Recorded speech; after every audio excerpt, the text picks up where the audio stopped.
Aminadong nagsusupply ng armas sa Mote Group sa Marawi ang mga miyembro ng sindikatong inaresto sa Lipa City, Batangas. Kanina iniharap ni PNP Chief Ronald De La Rosa sa media mahigit 30 baril, dandaang parte, accessories at ammunition na nakuha mula sa leader ng grupo na si Romel Litan.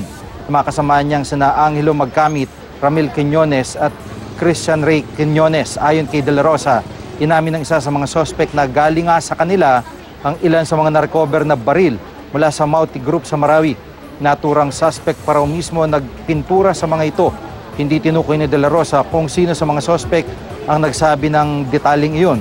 Sabi pa ng PNP Chief, nagsusupply rin umano na ang grupo ng armas sa iba't ibang criminal group, pati na sa ilang politiko sa Metro Manila, Luzon at Mindanao. May mga contact din daw mga ito sa pulisya at militar na tumutulong sa pagtatransport ng armas. Iniimbestiga na kung sino-sino mga kasabwat na opisyal na inquest na mga suspect na naaresto sa reklamong paglabag sa Comprehensive Firearms and Ammunition Regulations Act. Pinag-aaralan din kung pwede silang sampahan na reklamong rebelyon dahil sa pagsusupply ng armas sa mga terorista.